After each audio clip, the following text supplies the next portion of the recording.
नमस्ते मित्रों, आप सभी का स्वागत है। और क्रिया का प्रकरण हम पढ़ रहे थे।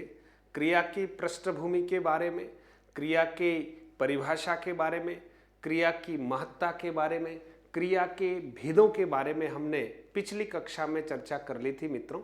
और हमने चार्ट के माध्यम से बहुत अच्छे से इस बात को स्पष्ट कर दिया था कि कर्म के आधार पर क्रिया के कितने भेद हैं। तो मित्रों, दो भेद हैं, सकर्मक और अकर्मक।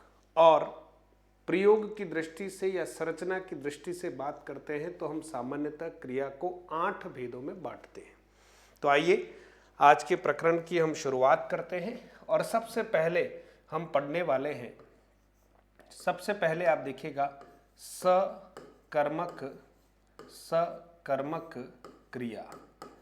सबसे पहले हम पढ़ रहे हैं मित्रों सकर्मक क्रिया। ध्यान दीजिएगा, सकर्मक क्रिया जो है, सबसे पहले इस शब्द का विश्लेषण करेंगे तो स धन कर्म क, जिसका शाब्दिक अर्थ होगा कर्म सहित। जिसका शाब्दिक अर्थ क्या होगा मित्रों? कर्म सहित। ठीक है, कर्म सहित। आप ध्यान दीजिएगा, छोटी सी परिभाषा लिख लेते हैं। परिभाषा लिख लेते हैं मित्रों, छोटी सी परिभाषा लिख लेते हैं। देखिएगा, वे क्रियाएं जिनका सीधा प्रभाव कर्म पर पड़ता हो, कर्म पर पड़ता हो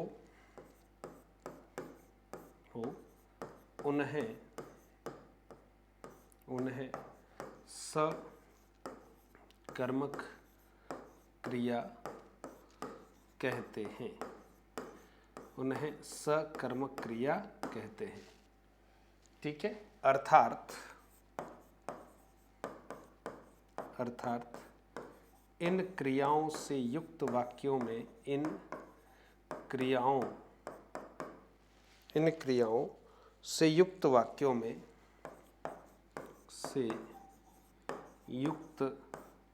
वाक्यों में प्रायः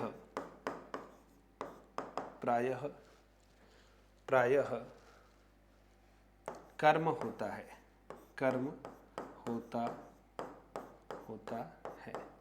प्रायः क्या होता है मित्रों? कर्म होता है। ठीक है, तो कुल मिला के हम ये कहेंगे कि सकर्मक क्रियाएं वे क्रियाएं हैं जिनके साथ कर्म का प्रयोग होता है। और क्रिया का जो प्रभाव है मित्रों, वो सीधा सीधा किस पर पड़ता है? कर्म पर पड़ता है। तो ऐसी क्रियाओं को हम क्या कहने वाले हैं मित्रों? सकर्मक कहने वाले हैं। सकर्मक की जब बात करते हैं तो सकर्मक के भेदों की हमें बात करनी पड़ेगी। ठीक है, और सकर्मक भेदों की जब बात करते हैं तो पहला है पूर्ण सकर्मक क्रिया। पूर्ण सकर्मक क्रिया। और दूसरा है अपूर्ण सकर्मक क्रिया।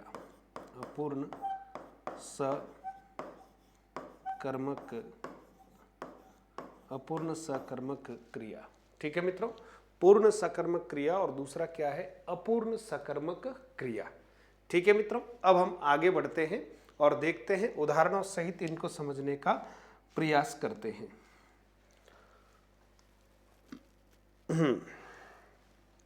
सबसे पहले देखिएगा, नंबर 1, पूर्ण सकर्मक क्रिया। अभी उदाहरणों सहित समझेंगे, आप बिल्कुल निश्चिंत रहें। ठीक है, पूर्ण सकर्मक क्रिया, जो क्रिया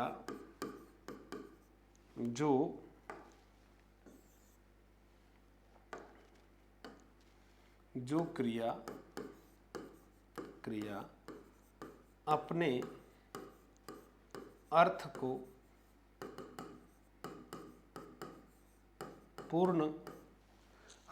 को पूर्ण रूपेण व्यक्त करने में, पूर्ण रूपेण व्यक्त करने में व्यक्त करने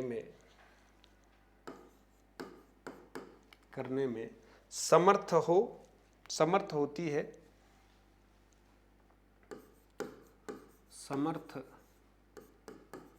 होती है, अर्थात उन्हें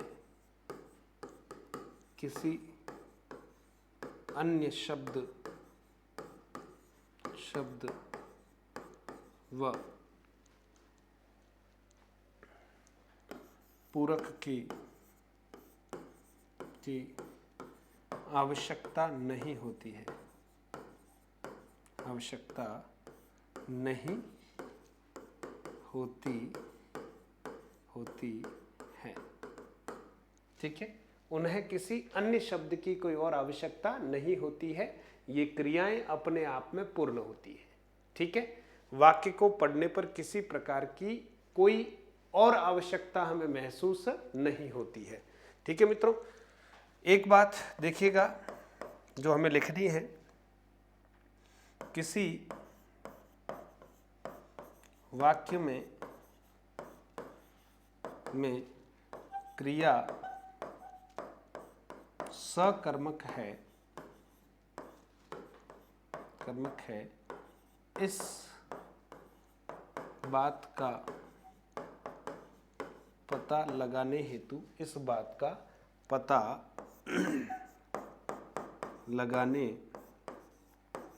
हेतु हमें क्रिया से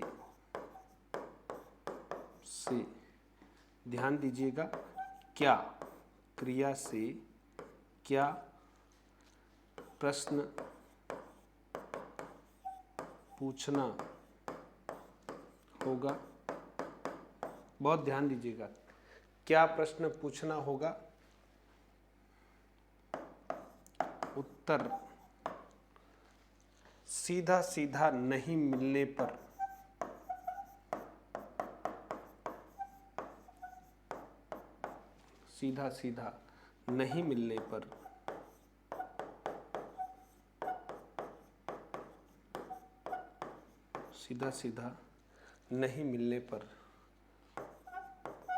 किसे, ध्यान दीजिएगा, किसे प्रश्न पूछना होगा और उत्तर सीधा कर्म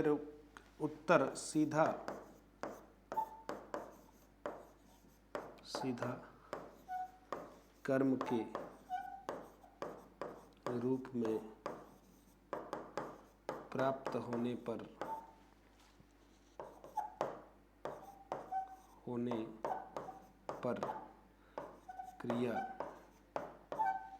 क्रिया सकर्मक होगी। सकर्मक क्रिया कौन सी होगी मित्रों? सकर्मक होगी। ये ध्यान देना है मित्रों, बहुत महत्वपूर्ण बात है। हम क्रिया से प्रश्न पूछेंगे, सबसे पहला प्रश्न पूछना है क्या, ध्यान देना। सबसे पहला प्रश्न होगा क्या।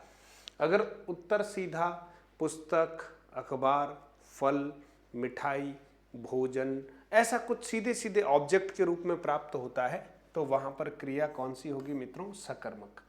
अगर क्या से उत्तर प्राप्त नहीं होता है तो हमें दूसरा प्रश्न पूछना है किसे।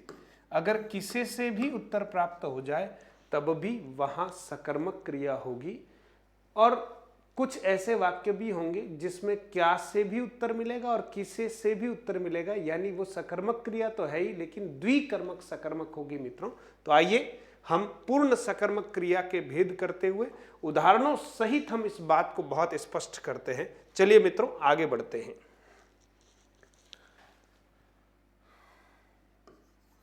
पूर्ण सकर्मक क्रिया के भेद। ठीक है मित्रों, पूर्ण सकर्मक क्रिया के भेद। पूर्ण सकर्मक क्रिया के दो भेद होते हैं मित्रों। कितने भेद होते हैं? दो भेद। पहला जो भेद है मित्रों वो है एक कर्मक सकर्मक। किसी भी तरह से प्रश्न आ जाओ हम उसका उत्तर दे देंगे।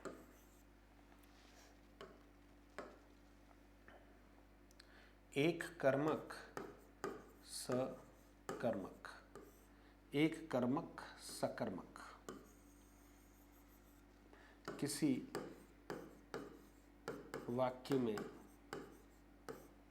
जब एक ही कर्म प्रयुक्त होता हो,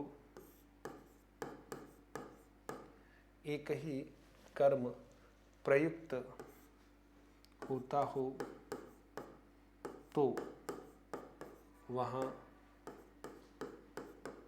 क्रिया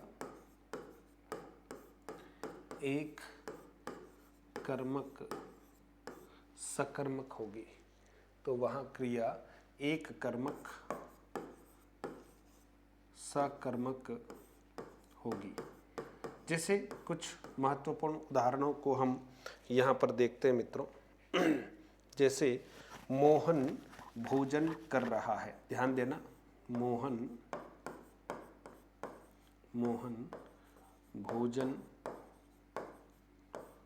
कर रहा है, मोहन भोजन कर रहा है। फिर देखिएगा भूपेंद्र दूध पी रहा है,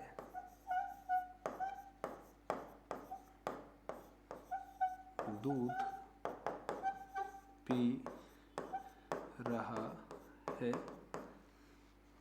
रमा पुस्तक पढ़ती है,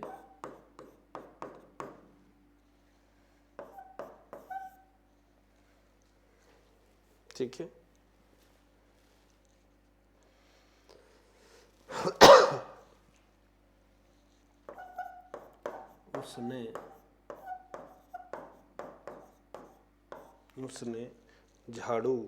उसने झाड़ू लगाई, उसने क्या लगाई मित्रों?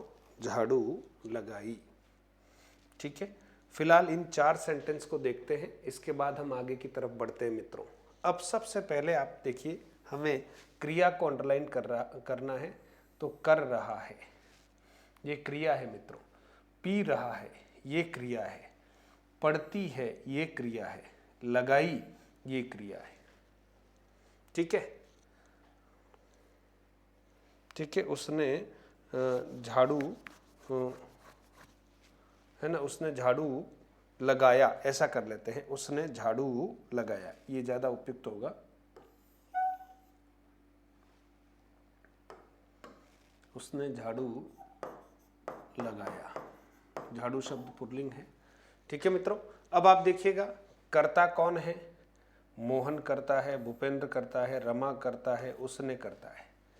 कर्म कौन है? तो आप देखिए भोजन, दूध, पुस्तक, झाड़ू, ये क्या है मित्रों? कर्म है, ये कर्म है, ठीक है। अब क्रिया से प्रश्न पूछना है क्या? सीधा प्रश्न पूछ रहे हैं क्रिया से, क्या क्या क्रिया से पूछना है क्या। कैसे पूछोगे? जैसे मोहन भोजन कर रहा है, क्रिया से पूछा क्या। अब आप सोचिए क्या का उत्तर ऑब्जेक्ट के रूप में आना चाहिए, किसी कर्म के रूप में आना चाहिए। तो पहले में उत्तर आता है भोजन, ठीक है। पी रहा है क्या? दूध, पानी, रस, क्या है ना, तो यहां आ रहा है दूध, ठीक है। पढ़ती है क्या? पुस्तक, पढ़ती है क्या? पुस्तक। लगाया क्या? झाड़ू, लगाया क्या? झाड़ू। तो आप सोचिए क्या के उत्तर सीधे सीधे कर्म के रूप में आ रहे हैं मित्रों। किसके रूप में आ रहे हैं? कर्म के रूप में आ रहे हैं। चूंकि यहां पर कर्म एक है, इसलिए उक्त वाक्यों में आने वाली क्रिया सकर्मक है, कुछ अधूरापन यहाँ प्रतीत होता ही नहीं है। जैसे मोहन भोजन कर रहा है, अधूरापन है ही नहीं। तो जहां किसी प्रकार का अधूरापन नहीं है, अपूर्णता नहीं है, वहां पूर्ण सकर्मक क्रिया होगी मित्रों। तो ये पूर्ण सकर्मक क्रिया के उदाहरण है। पूर्ण सकर्मक क्रियाओं में भी भेद करें तो कर्म चूंकि एक है, इसलिए ये एक कर्मक सकर्मक क्रिया के क्या है, उदाहरण है। आशा करता हूं आपको ये बात समझ में आई होगी अच्छे से। और भी हम उदाहरण ले रहे हैं, घबराने की जरूरत नहीं है। देखिएगा, जैसे गीता गुलाब जामुन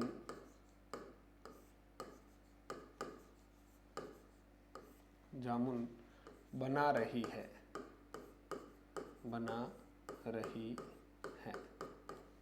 गीता गुलाब जामुन बना रही है। घोड़ा घास चर रहा है, घोड़ा घास चर रहा है। ठीक है मित्रों, घोड़ा घास चर रहा है।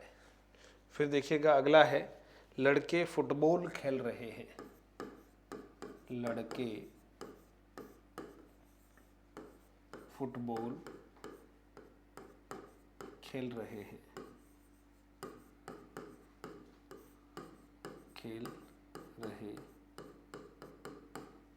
लड़के फुटबॉल खेल रहे हैं। ठीक है, इसी तरह से और लिखेंगे हम। वह पत्र लिखता है, वह पत्र लिखता है। ठीक है,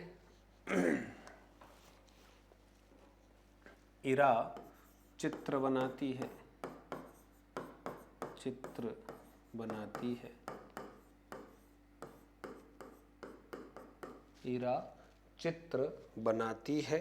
फिर देखिएगा, माली फूल तोड़ रहा है, माली फूल तोड़ रहा है,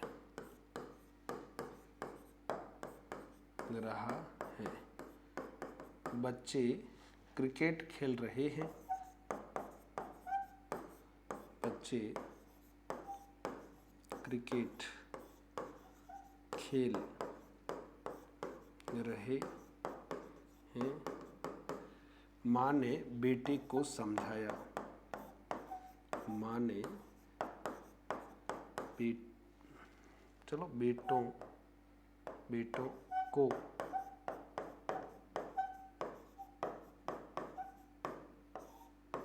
बेटों को माँ ने बेटों को समझाया। ठीक है, पिताजी ने बेटी को बुलाया,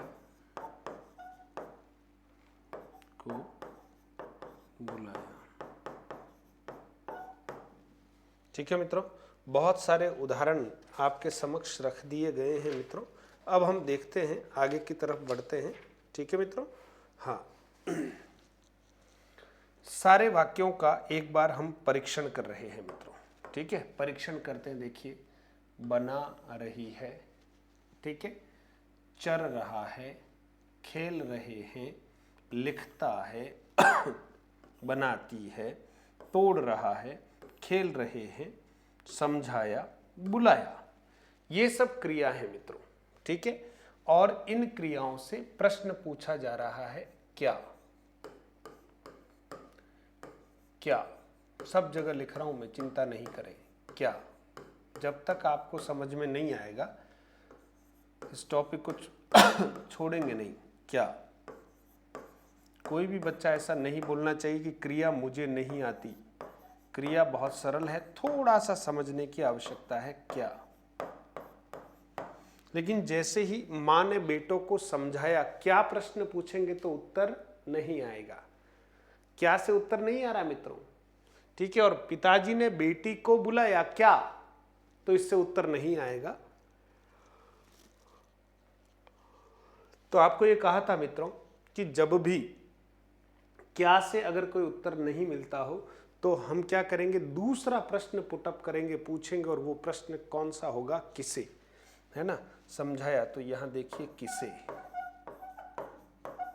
किसे, और यहां देखिएगा किसे।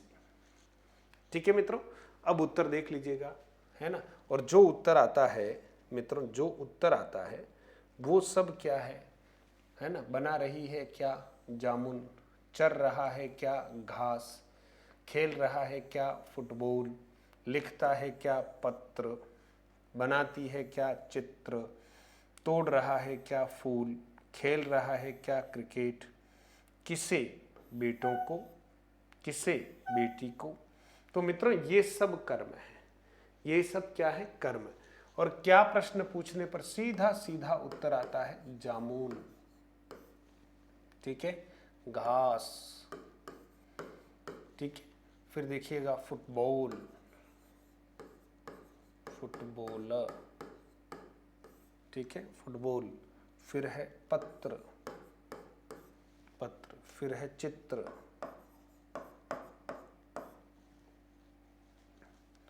फिर है फूल, फिर है क्रिकेट, और फिर आप देखेंगे समझाया किसे बेटों को, समझाया किसे या बुलाया किसे बेटी को। ये सारे सारे उत्तर हैं मित्रों, किसको समझाया बेटी को, ये सारे उत्तर हैं। तो चूंकि इन सभी वाक्यों में क्रिया जो है वो सकर्मक है, लेकिन कर्म एक ही है, इसलिए इसको हम क्या कहेंगे, एक कर्मक सकर्मक। और सभी वाक्यों को जब हम पढ़ते हैं तो किसी प्रकार की कोई अपूर्णता नहीं दिखती, कोई अन्य और शब्द या पूरक की आवश्यकता प्रतीत नहीं होती, इसलिए यह पूर्ण सकर्मक क्रिया के अंतर्गत एक कर्मक सकर्मक क्रिया के उदाहरण है। ठीक है, मैं यही लिख रहा हूं। चलिए आगे लिख लेते हैं। उक्त सभी वाक्यों में, उक्त सभी वाक्यों में, सभी वाक्यों में एक ही कर्म, एक ही कर्म होने की वजह से, होने की वजह से एक कर्मक, एक कर्मक सकर्मक क्रिया का, वजह से एक कर्मक सकर्मक क्रिया कहलाती है।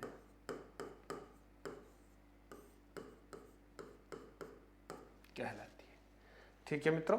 तो एक कर्मक सकर्मक क्रिया कहलाती है, क्यों? क्योंकि इनमें कर्म एक ही है। तो आपको बहुत सारे उदाहरणों के साथ समझाया है।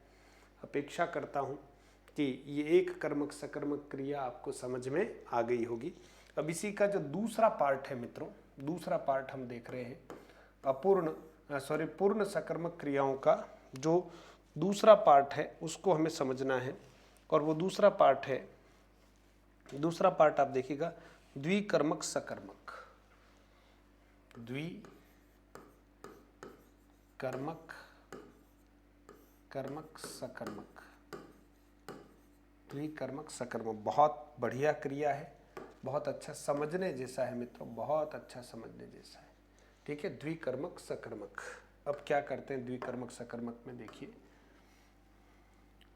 वे सकर्मक क्रियाएं जिनके जिनके दो कर्म होते हैं, अर्थात वाक्य में, अर्थात वाक्य में वाक्य में प्रयुक्त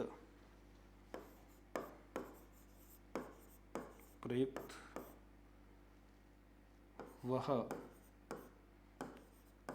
क्रियापद जिनके दो कर्म होते हैं उन्हें द्विकर्मक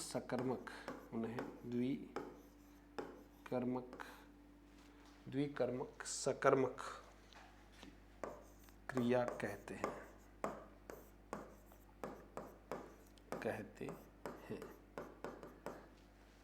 ठीक है। अब बात आती है द्विकर्मक में कर्म कितने होते हैं। सीधा यहां हम लिखेंगे दो कर्म होते हैं इसलिए द्विकर्मक कहते हैं। ठीक है। कर्म के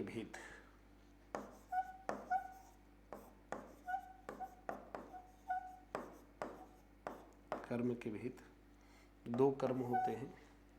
एक मुख्य कर्म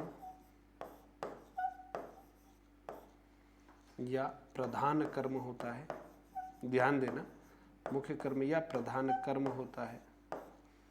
दूसरा गौण कर्म या अप्रधान कर्म होता है।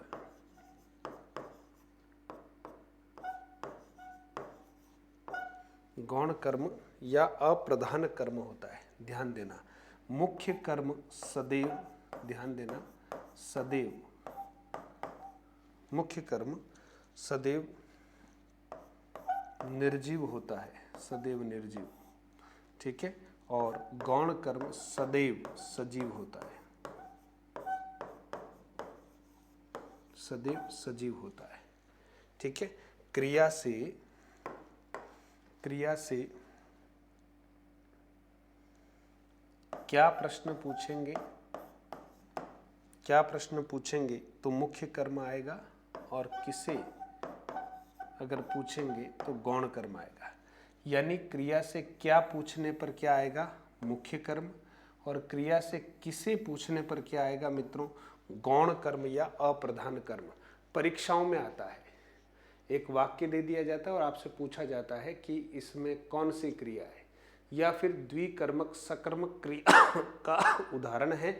4 ऑप्शन दे दिए जाएंगे और आपको बताना है कि द्विकर्मक सकर्मक क्रिया का उदाहरण कौन सा है, यह आपको बताना पड़ेगा मित्रों। ठीक है। चलिए अब हम उदाहरणों सहित इन बातों को समझने का प्रयास करते हैं। यह आपको अच्छे से समझ में आ गया होगा, ऐसा मुझे प्रतीत होता है। चलिए आगे बढ़ते हैं।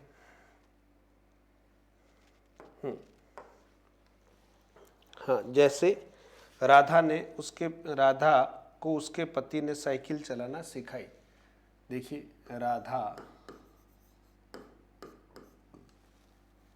राधा को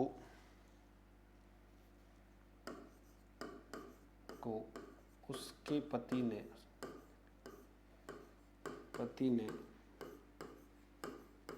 साइकिल, है ना, पति ने साइकिल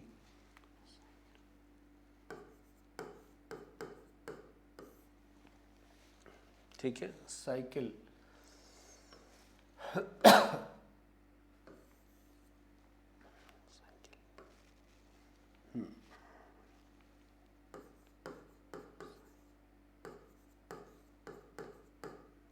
साइकिल चलाना सिखाई। साइकिल चलाना सिखाई। ठीक है। सीमा ने कुत्ते को दूध पिलाया। सीमा ने कुत्ते को दूध पिलाया, है ना, पिलाया, दूध पिलाया। अध्यापक जी ने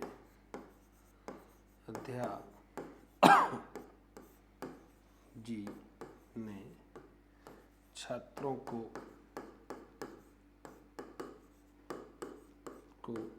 हिंदी पढ़ाई। छात्रों को क्या पढ़ाई मित्रों? हिंदी पढ़ाई। ठीक है। मोहन ने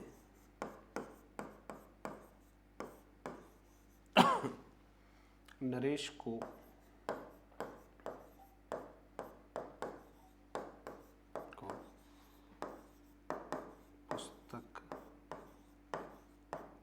पुस्तक दी।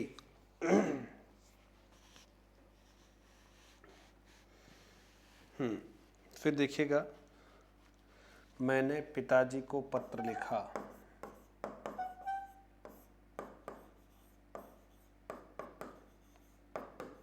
को पत्र लिखा।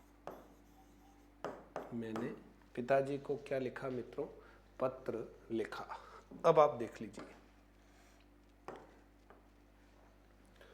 4-5 सेंटेंस आपके सामने लिखे हैं, ध्यान देंगे आप सभी।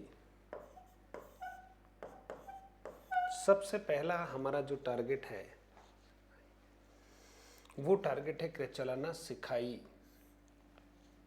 चलाना सिखाई, पिलाया, पढ़ाई, दी और लिखा।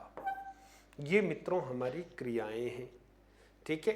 इस क्रिया से प्रश्न पूछने हैं 2। इस क्रिया से 2 प्रश्न पूछ रहे हैं, क्योंकि यहाँ 2 कर्म दिख रहे हैं। एक तो क्या और एक प्रश्न पूछेंगे किसे। ठीक है। जैसे राधा को उसके पति ने साइकिल चलाना सिखाई। साइकिल चलाना सिखाई। ठीक है। अब आप देखिए, क्या क्या सिखाई, तो उत्तर आता है साइकिल सिखाई। उत्तर आता है साइकिल सिखाई। फिर दूसरा प्रश्न पूछ रहे हैं किसे सिखाई, तो उत्तर आता है राधा को सिखाई। ठीक है मित्रों। तो ये जो उत्तर है वो क्या से आया हुआ है, ये जो उत्तर है वो किसे से आया हुआ है, किसे से आया हुआ है। ठीक है। अब आप देखिए, राधा सजीव है, साइकिल निर्जीव है ना निर्जीव मित्रों। ठीक है। तो हमने कहा था, आप में से प्रश्न पूछा जाता है जब ये सेंटेंस दिया था कि इसमें से प्रधान कर्म कौन सा है या गौण कर्म कौन सा है। 4 ऑप्शन दिए जाते हैं। तो मित्रों, प्रधान कर्म हमेशा कौन सा होगा? जो निर्जीव होगा। और क्या का उत्तर होगा, इतना सा ध्यान रखना। प्रधान कर्म क्या का उत्तर होगा? तो ये प्रधान कर्म है। ये कौन सा है? प्रधान कर्म है, मुख्य कर्म है। प्रधान कर्म है या मुख्य कर्म है। और किसे सजीव है, ये गौण कर्म है मित्रों। कौन सा कर्म है? गौण गौण कर्म है। ठीक है। तो चूंकि इस वाक्य में क्रिया के कितने कर्म हैं? 2 कर्म हैं। और कोई जिज्ञासा, कोई पूरक शब्द की आवश्यकता पड़ ही नहीं रही है, अपने आप में पूर्ण है, इसलिए पूर्ण सकर्मक क्रिया का उदाहरण है। और इसमें भी पूर्ण सकर्मक द्विकर्मक क्रिया का उदाहरण है। पिलाया, क्या? दूध। ये रहा दूध। किसे? कुत्ते को। ये लो साहब। पढ़ाई क्या? हिंदी। किसे? छात्रों को। ये रहा। दी क्या? पुस्तक। किसे? नरेश को। लिखा क्या? पत्र। किसे? पिताजी को। तो आप देख सकते हैं, चूंकि इन सभी वाक्यों में कर्म कितने हैं? 2 हैं, इसलिए इनको हम क्या कहने वाले हैं? द्विकर्मक सकर्मक। चूंकि उक्त वाक्यों में, चूंकि उक्त सभी वाक्यों में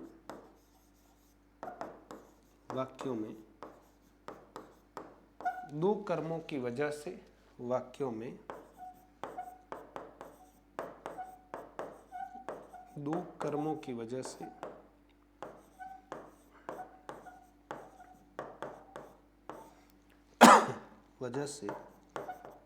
द्विकर्मक सकर्मक कहते हैं। सकर्मक कहा जाएगा।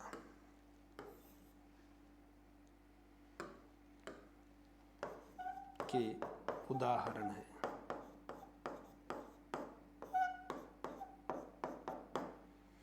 के उदाहरण हैं। तो मेरे हिसाब से एक कर्मक और द्विकर्मक का जो तथ्य आपके मस्तिष्क में है वो क्लियर हो चुका होगा, अच्छे से आप समझ गए होंगे मित्रों, ऐसा मेरा मानना है, क्योंकि मैंने आपको बहुत ही सरल उदाहरणों के साथ बात को समझाने का अपना पूरा प्रयास किया है। अब इससे हम आगे की तरफ बढ़ते हैं मित्रों, आगे की तरफ बढ़ते हैं।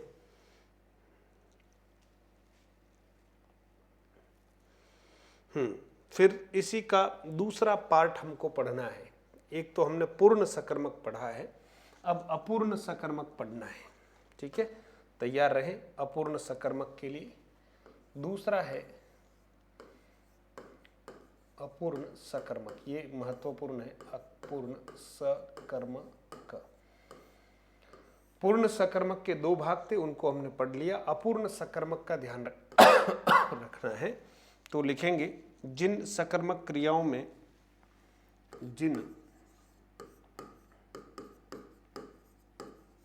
सकर्मक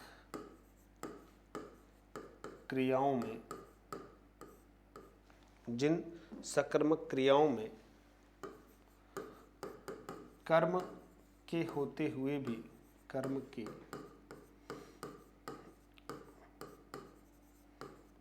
तो होते हुए भी किसी पूरक शब्द की आवश्यकता रहती है, होते हुए भी किसी पूरक शब्द की आवश्यकता रहती है, किसी पूरक शब्द की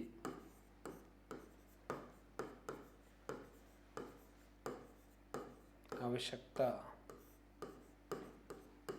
रहती है, पूरक शब्द की आवश्यकता रहती है,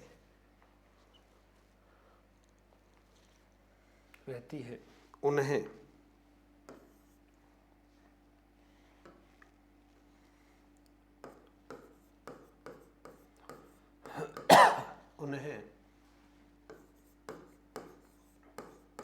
अपूर्ण सकर्मक, उन्हें अपूर्ण सकर्मक या पूरक चाहने वाली क्रिया कहते हैं, पूरक वाली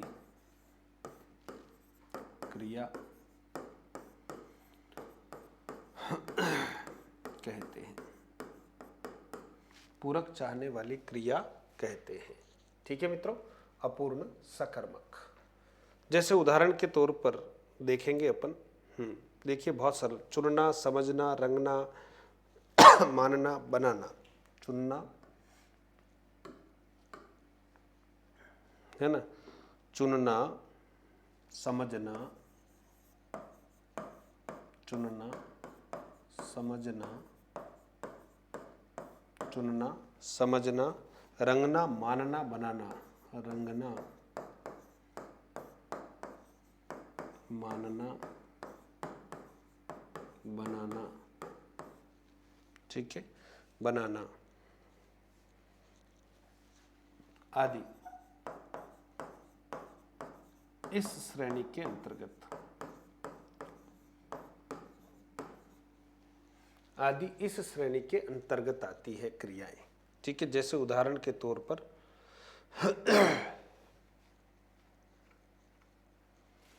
ठीक है, जैसे महेश, रमेश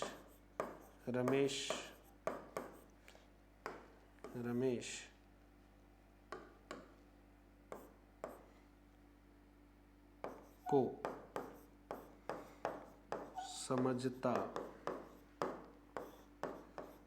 समझता है। ठीक है, अगर बात करें कर्म की तो कर्म तो ये रहा, कर्म तो है, लेकिन फिर भी यह वाक्य पूरा नहीं लगता है, इसमें जिज्ञासा शेष है, किसी और शब्द की आवश्यकता इसमें महसूस की जाती है। इसलिए सकर्मक तो है, क्रिया सकर्मक ही है, समझता है किसे, रमेश है ना, समझता है क्या किसे, तो रमेश को सीधा आ रहा है, रमेश को तो आ ही रहा है ना, लेकिन इसमें अधूरापन है, अपूर्णता है। और हमें यहाँ एक पूरक शब्द जोड़ना पड़ेगा।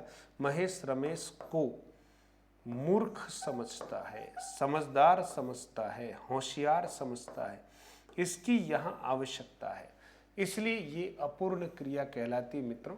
बाकी तो ये अपने आप में सकर्मक तो है ही, लेकिन अपूर्ण क्रिया है, अपूर्ण सकर्मक क्रिया है। और उदाहरण देखते हैं, देखिएगा।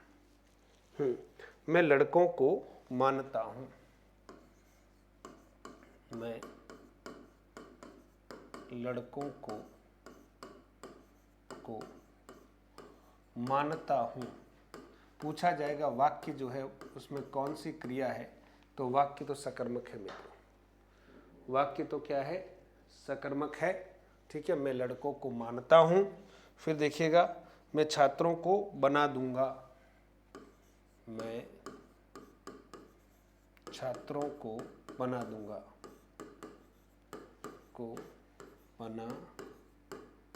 मैं छात्रों को बना दूंगा। ठीक है, फिर देखिएगा, रंगरेज ने आंचल को, रंगरेज ने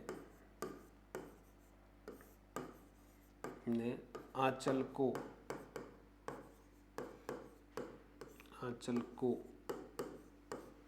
रंगा। ठीक है, फिर देखिएगा, मैं तुम्हें अपना मानता हूं,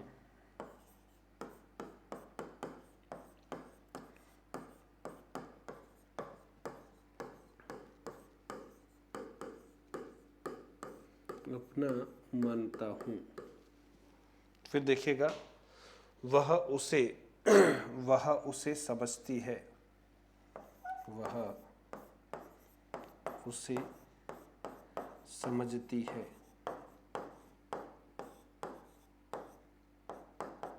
ठीक है मित्रों, कुछ वाक्य आपके सामने रखे हैं, एक और लिख लेते हैं, आपकी इच्छा होगी। वह लड़कियों को ईमानदार मानता है, वह लड़कियों को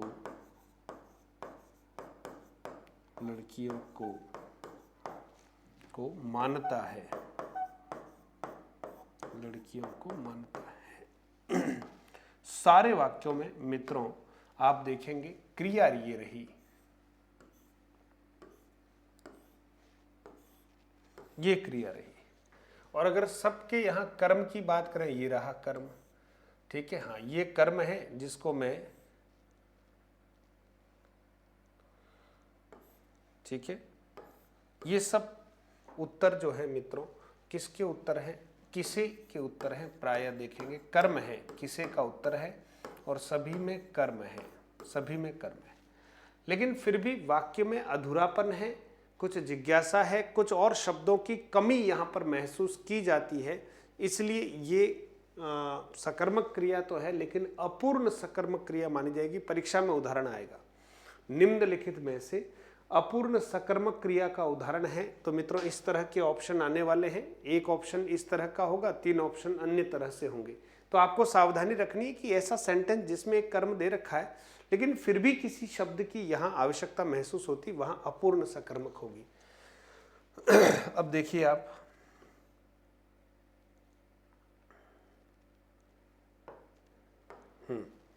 देखिएगा, मैं लड़कों को होशियार मानता हूं। ध्यान देना, होशियार, बीमार, कुछ न कुछ लिखना पड़ेगा, बदमाश, होशियार मानता हूं। मैं छात्रों को क्या बना दूंगा, अध्यापक बना दूंगा, है ना, शिक्षक, चिकित्सक, इंजीनियर, प्रशासनिक अधिकारी, क्या, तो अध्यापक बना दूंगा। देख लीजिए, अध्यापक बना दूंगा। रंगरेज ने आंचल को क्या, लाल रंग से, इन शब्दों की आवश्यकता है। मैं तुम्हें अपना मानता हूं, यूं लगता है कि पूर्ण है, लेकिन अपना क्या, मित्र मानता है, दुश्मन मानता है, सहयोगी मानता है, क्या मानता है। इसलिए मैं तुम्हें अपना, यहां कुछ न कुछ आवश्यकता है, मित्र मानता हूं, मैं तुम्हें अपना मित्र मानता हूं। वह उसे समझती है, वह उसे क्या करती है मित्रों, समझती है, वह उसे समझती है, क्या, वह उसे समझती है, बेवकूफ समझती है। ठीक है, बेवकूफ समझती है। वह लड़कियों को मानता है, वह लड़कियों को समझदार मानता है, समझदार मानता है। मित्रों, तो ये जो वाक्य हैं वो सभी के सभी वाक्य क्या हैं? अपूर्ण सकर्मक क्रिया के उदाहरण हैं। अपूर्ण सकर्मक क्रिया, अपूर्ण सकर्मक क्रिया। किसी प्रकार का कोई कंफ्यूजन नहीं होना चाहिए। अभी हमने सकर्मक क्रिया के दो भेदों को पूरा पढ़ लिया है, जिसमें एक हमने देखा था पूर्ण सकर्मक, और पूर्ण सकर्मक में हमने फिर दो भाग किए थे, एक कर्मक सकर्मक और द्विकर्मक सकर्मक, और दूसरा हमने अपूर्ण सकर्मक के उदाहरणों को विस्तार से पढ़ लिया है। ठीक है, चलिए आगे बढ़ते हैं। अब कर्म के आधार पर जो दूसरा भेद है मित्रों, कर्म के आधार पर जो दूसरा भेद है वो कौन सा है? एक तो हो गया कौन सी क्रिया मित्रों? सकर्मक। अब आती है अकर्मक क्रिया। अकर्मक क्रिया मित्रों, अकर्मक क्रिया में शब्द का विश्लेषण करते हैं तो अधन क्या होता है? कर्मक। ठीक है, तो यहां पर हम लिखेंगे कर्म रहित, जिसका शाब्दिक अर्थ है कर्म रहित क्रिया, कर्म रहित क्रिया। अब देखिएगा,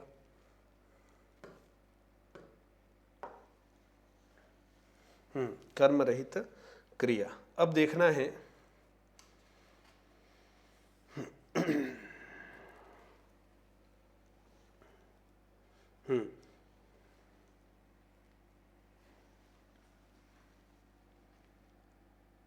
वह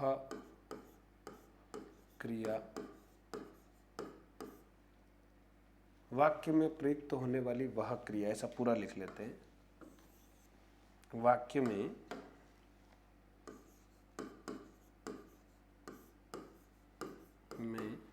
प्रयुक्त होने वाली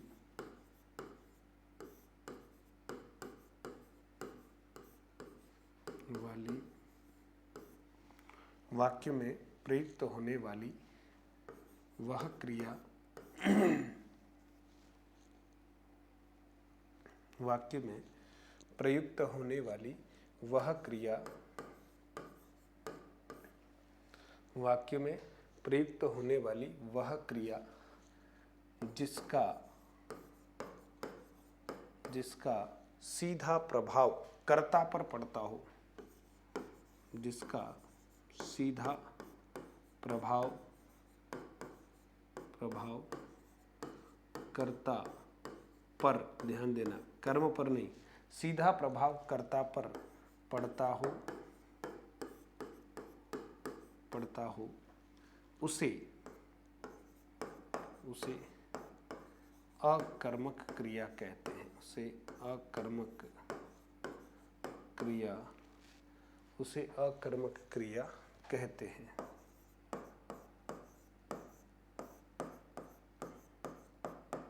उसे क्या कहते हैं मित्रों? अकर्मक क्रिया कहते हैं। ठीक है, सीधा प्रभाव कर्ता पर पड़ता हो उसे अकर्मक क्रिया कहते हैं। ठीक है, इस प्रकार के वाक्यों में, इस प्रकार के वाक्यों में प्रायः कर्म का प्रयोग नहीं होता, प्रायः कर्म का प्रयोग नहीं होता है, कर्म का प्रयोग नहीं होता है, नहीं होता है। इसमें प्रायः कर्म का प्रयोग नहीं होता है। ठीक है मित्रों, इसमें कर्म का प्रयोग प्रायः नहीं होता है। किसी वाक्य में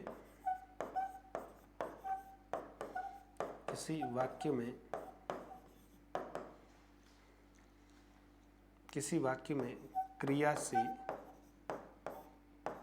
से जब क्या किसी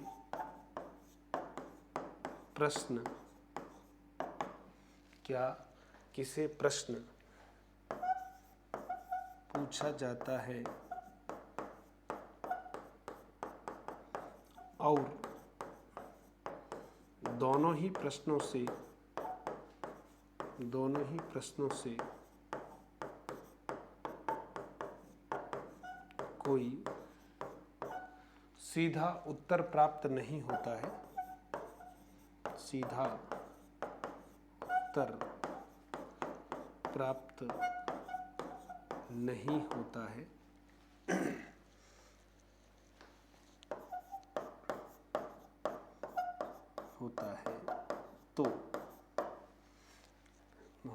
तो वहाँ क्रिया सदैव अकर्मक होती है, अकर्मक होती है।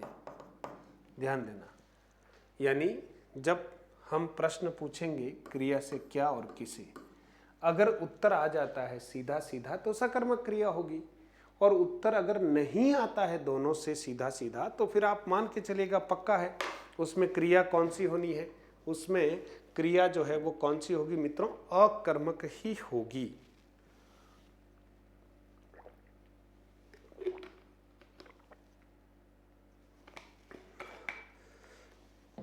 उसमें क्रिया कैसी होगी मित्रों, अकर्मक ही होगी।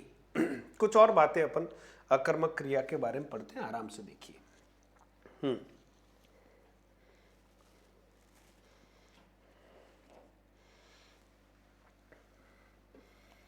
प्रायः वे क्रियाएं जिन्हें कर्म की आवश्यकता नहीं होती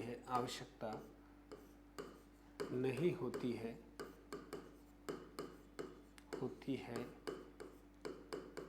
वे इस श्रेणी में आवश्यकता नहीं होती है, वे इस श्रेणी में आती है,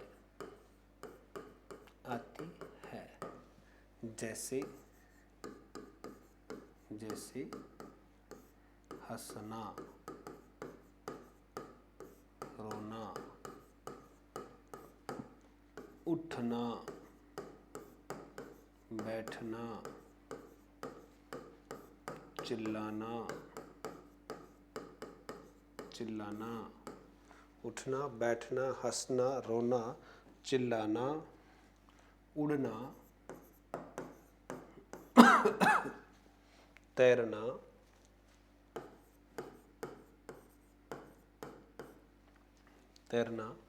है ना, रोना, तैरना, हंसना, दौड़ना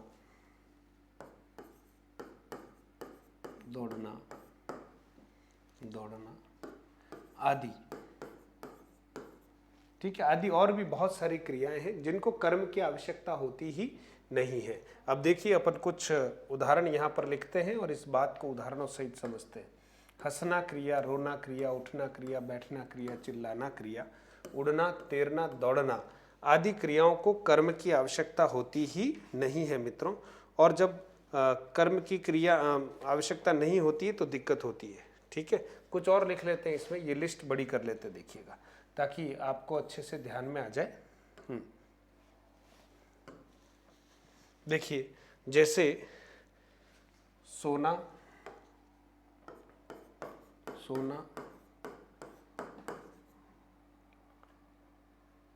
जलना, डोलना,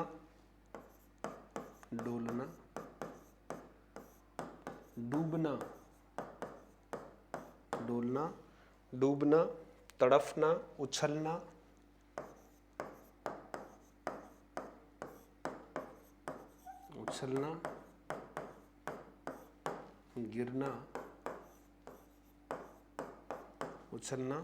गिरना, भौंकना, भागना,